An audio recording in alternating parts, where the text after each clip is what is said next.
Hello বন্ধুরা, আজকে বানিয়েছি স্পেশাল চিকেন। তো দেখো, চিকেনটাকে একটু বড় বড় পিস রেখেছি, তাতে আমি মাখিয়ে নিয়েছি দই, একটু গোলমরিচ আর নুন দিয়ে এটাকে ভালো করে ম্যারিনেট করে রেখেছিলাম 2-3 ঘন্টা। আর এদিকে এবার আমি মশলাগুলো করে নিচ্ছি। এখানে কাজু বাদাম আর আমন্ড নেব, আর কাজু বাদাম আর আমন্ডটাকে ভালো করে পেস্ট করে নিয়ে ওর ভিতরে একটুখানি মেয়োনিজ দিয়ে দিচ্ছি। এই মেয়োনিজটা না পিৎজা বানানোর জন্য এনেছিলাম, তো বানানোর পরে পড়ে আছে, তো এটাই দিয়ে বানিয়ে দেখি কেমন লাগে। তো ক্রিম তো কিছু নেই, ওই জন্য এটাই ব্যবহার করলাম। দেখো কি সুন্দর ক্রিম টাইপের হয়ে গেছে। তো এই একটা পেস্ট বানিয়ে নিলাম। এবার এটাকে নামিয়ে রেখে আমি আরেকটা পেস্ট বানাবো, যেটার মধ্যে পেঁয়াজ দেবো, কাঁচা লঙ্কা দেবো, আদা দেবো। এটা দিয়ে আমি বানিয়ে নিচ্ছি। এখানে আমি রসুন দিইনি। তো একটুখানি এটারও একটা পেস্ট করে নেবো। তো নিয়ে এবার সব মশলাপাতি করে নিচ্ছি, তারপর রান্নাটা করতে সুবিধা হবে সেই জন্য। তো দেখো, কিছুটা পেঁয়াজ আমি রেখেছিলাম যেটা আমি ভেজে দেবো বলে। তো পেঁয়াজটাকে আমি কড়াইতে একটু সর্ষের তেল দিয়ে এটাকে আমি পেঁয়াজটাকে ভাজা ভাজা করে নিলাম। তারপরে এই মাংসটা আমি দিয়ে দিচ্ছি, দিয়ে একটু নাড়াচাড়া করে আমি ওই পেঁয়াজের পেস্ট যেটা বানিয়েছিলাম ওটা আমি দিয়ে দেবো। তো তোমরা বুঝতে পারছো তো আমি যেটা বলতে চাইছি? কেন কি ভিডিওটা আগে আগে হচ্ছে, আমি ভয়েসটা পরে দিচ্ছি, তো সব আগে পরে হয়ে যাচ্ছে। তো দেখো, আমি একটু নুন দিয়ে দিলাম, একটু সামান্য হলুদ দিয়ে দিলাম। তো রঙের কোনো ব্যাপার নেই, এটা তো সাদা রঙই হবে, বুঝতেই পারছো।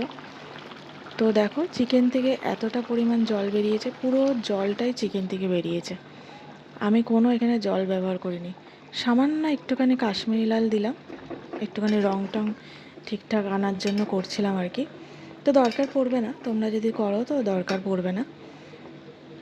তো দেখো, চিকেন একেবারে সিদ্ধ হয়ে গেছে। তো এখানে আমি ওই ক্রিমটা দিয়ে দিচ্ছি, ক্রিম না মানে যেটা বাদামের পেস্ট বানিয়ে রেখেছিলাম ওটা দিয়ে দিলাম। এটা দেওয়া মানে কিন্তু একদম ঘন ঘন হয়ে যাবে।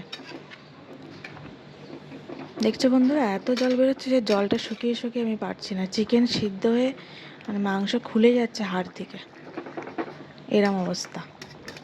তো দেখো, এই যে মোটামুটি হয়ে গেছে। তো কালারটা দেখেছো তো? কালারটা কিন্তু দারুণ এসেছে। তো এখানে আমি দিয়ে দেবো 1 গ্লাস দুধ। দুধটা 1 গ্লাস দেবে, আর দুধটা যদি পারো তো কাঁচা দেবে, আর যদি না পারো তো জাল দেওয়া দুধই দেবে। আমি কাঁচা দুধ ব্যবহার করেছি। তো দেখে নাও, একটুখানি খেতে কিন্তু একটু অন্যরকমই হবে। যদি তোমরা কেউ বানাতে চাও তো এটা দেখে বানাতে পারো। একটু ঝালের জন্য কাঁচা লঙ্কা আমি দিয়েছিলাম, তো আরেকটু দেখলাম ঝালটা মোটামুটি কমই আছে। তো ঝাল তো বেশি লাগবে না, তবুও আমি একটু গোলমরিচ দিয়ে দিলাম এর উপরে, আর একটু কস্তুরি মেথি দিয়ে দিলাম ছড়িয়ে, যাতে দেখতেও ভালো লাগে আর একটু স্বাদটাও একটু পাল্টে যাবে। তো একেবারে ক্রিমি ক্রিমি একটুখানি দুধ দিয়ে বানিয়েছি, তাই জন্য আমি এটার নাম দিয়েছি দুধ চিকেন। তো কেমন হয়েছে তোমরা একটু জানাবে কমেন্ট করে। তো আমার রান্না যদি তোমাদের ভালো লাগে তাহলে একটা লাইক, একটা কমেন্ট, পারলে একটা শেয়ার করে দিও বন্ধুরা। তো অনেক আশা নিয়ে তো ভিডিও করি, যাতে তোমরা একটু দেখো, বা তোমাদের যদি ভালো লাগে তাহলে একটু লাইক কমেন্ট করে দেবে। তো সেই আশাটুকু যেন পাই বন্ধুরা। থ্যাংক ইউ সবাইকে।